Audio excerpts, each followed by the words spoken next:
It's 5 minutes before 9. Johnny Depp has become one of Hollywood's most versatile actors, winning over the critics in films as varied as Pirates of the Caribbean, Sweeney Todd and Charlie and the Chocolate Factory. His latest role sees him revisiting the world of the gonzo journalist Hunter S. Thompson in the story of an American writer who takes a job in Puerto Rico without knowing what he's letting himself in for. It's called The Rum Diary, and here's what happened when Charlie went to ask him about it.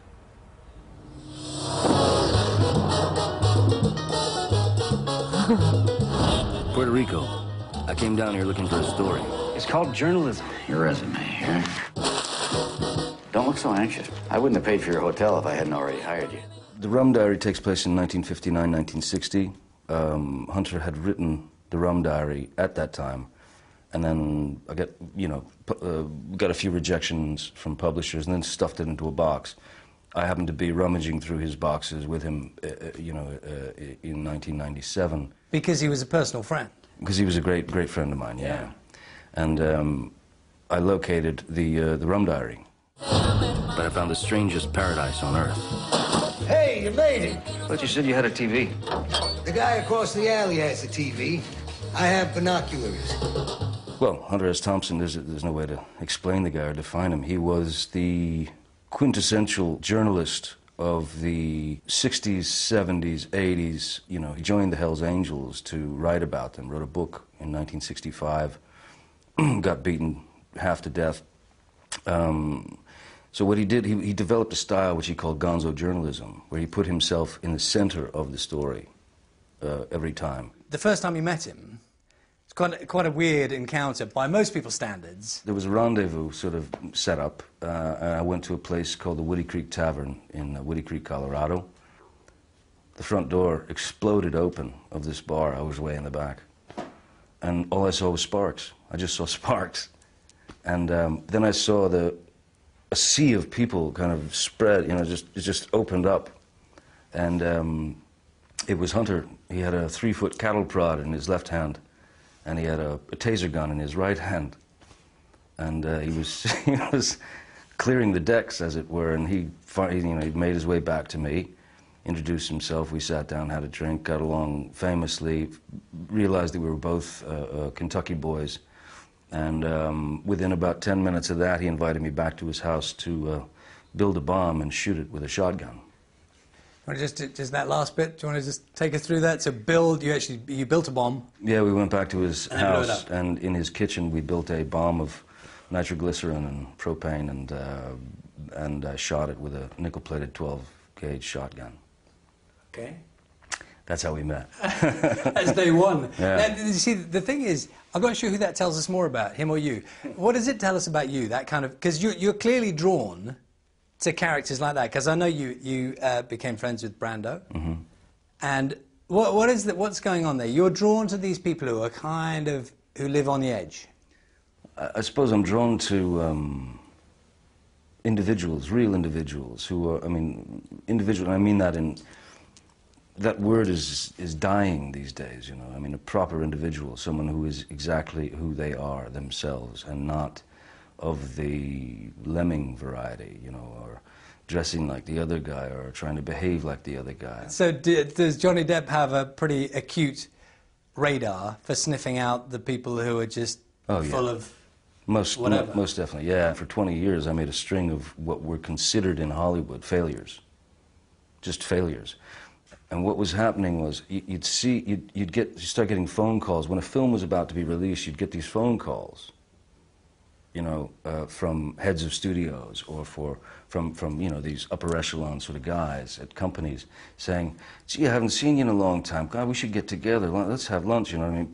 Just on the off chance that that film that's coming out might be the one. Is that it? I think so. You and I are very similar ages.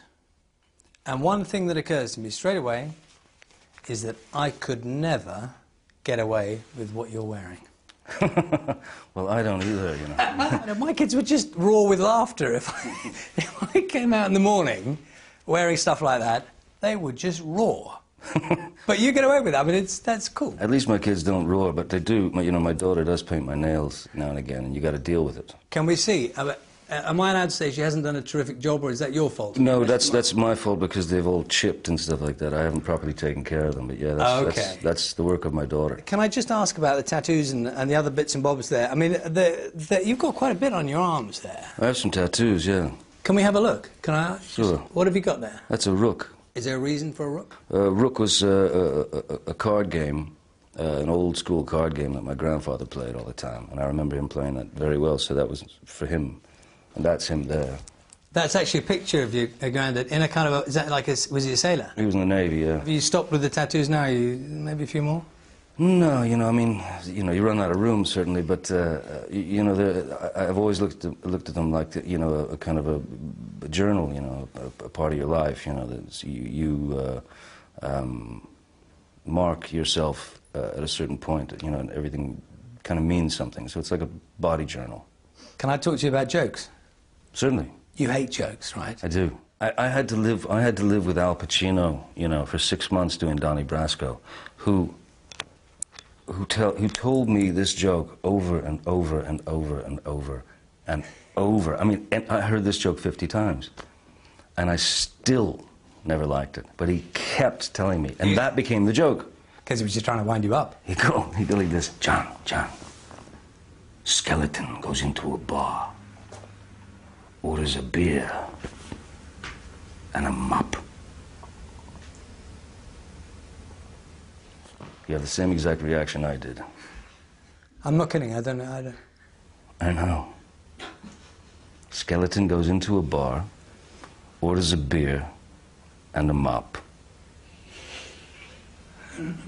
I really don't know, I'm not making it up. I know. I haven't got a clue. It takes a little while, I know. I'm going to have to come back to that one. So that's why I hate jokes. Yeah, you've got me. Good morning, sir. How are we today, sir? Fine, I'm fine, thank you. Radiant. Radiant, as you English people like to say. The Fast Show, when I finally was introduced to the Fast Show, for me it was a revelation. I mean, it was... I'd never seen anything that great. I'd never seen anyone that quick or clever or that funny. And that deadpan. So dry, so funny. And Gervais, I mean, you know, Ricky certainly got that. You know, Ricky's a very talented, he's a very talented boy, you know. We're done for time. That's us finished. Are you going to tell me the joke? Are you going to tell me, or just leave it there? The skeleton goes into the bar. It's a horrible joke. And he inflicted it upon me, and now I've done it to you, and I feel terrible. A skeleton goes into a bar, orders a beer, skeleton, and a mop. See? Thank you. Ridiculous, isn't it? That's Al Pacino. Thank you. Thanks so much.